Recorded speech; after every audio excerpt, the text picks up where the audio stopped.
Okay, here's the shot, guys. 8 ball is 3 ball distance off the rail. Let's remove these.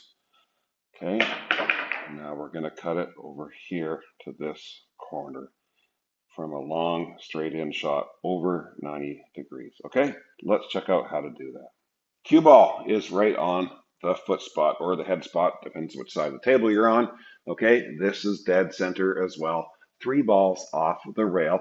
We are on the 8 ball in this shot. Okay, so we could cut it to either corner. It's the same either way. It's about 92, 94 degrees. Okay, 90 degrees would bring you in a couple inches back of the pocket. So how do we cut a ball like this in? To these either corner. Okay, I'm going to go to that corner over there, my right, your left. Okay, so in a shot like this, it's important to get the combination, depending on your cue and tip, the combination of squirt and swerve. Okay, I actually, because I find basically this is an impossible shot unless you're putting a little bit of outside spin. You have to help throw it to the right. Okay, so in this situation, left spin is going to help cut that and throw it to the right. Spin induced throw. Okay, it's really the only way that you can cut this shot. Okay, so let's look at some shots. I'll show you an example of practicing it when you're getting close but not making it. Okay, and I'll show you kind of the step-by-step process on how to make these, and then we'll make a few. Okay. So this one I'm going to show you, I'm going to be aiming for about 2 millimeters of the ball. That might be about 1/16 or so of that ball. Okay. But I'm going to show you that we're actually going to miss the ball because of the swerve. Okay. So the weight that you shoot the shot at is very important on how much swerve you're going to get. Okay.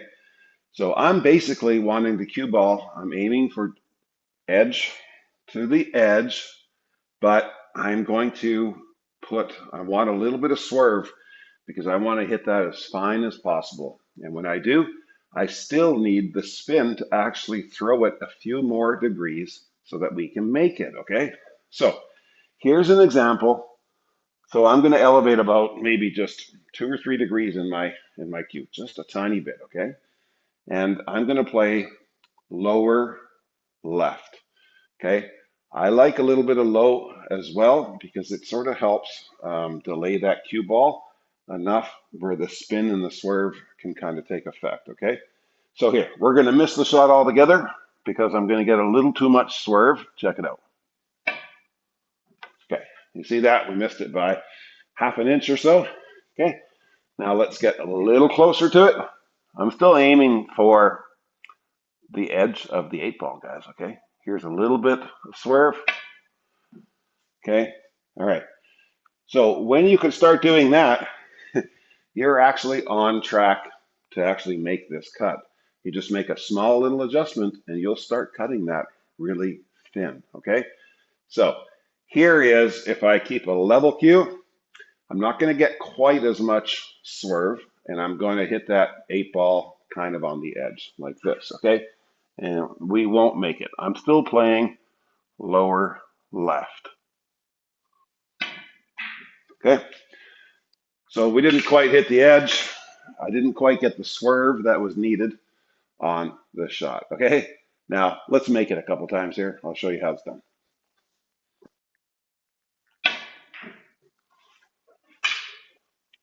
Ooh, see that time we overcut it. Okay.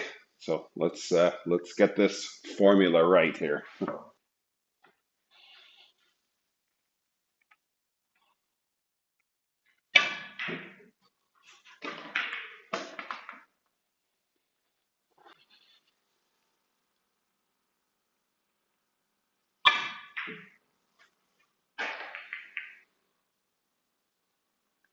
All right, guys. So that's how you do the 92 to 95 degree long cut shots. Okay.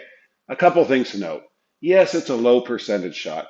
Um, But if you have nothing else, like you don't have any bank corners or stuff like that, you might as well go for it. If you practice it, you can actually get about 20 to 25% on this shot. At least I can. All right, with some practice on it.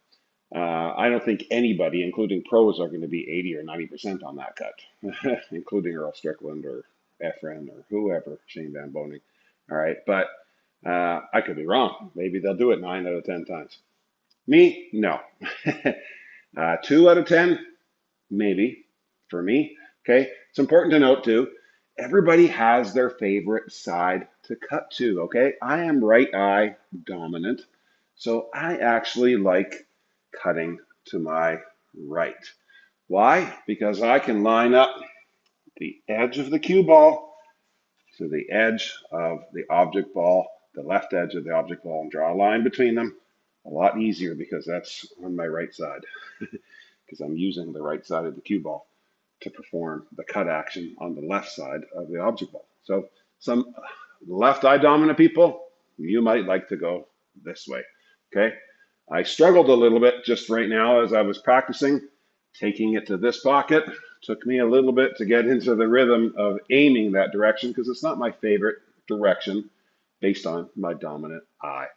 Okay, so anyways, that's it in a nutshell. Yes, I have 4-inch corner pockets, so they don't accept sloppy shots. All right, and there were several shots, like about 10 or 12 times, actually more than that, because I've been practicing it now for about 20 minutes. But there was quite a few times where I actually made it or overcut it.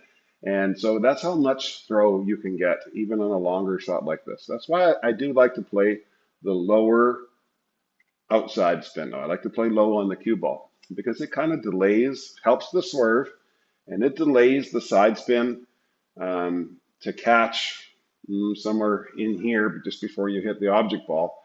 And then the side spin will kind of grab that ball and throw it. Okay.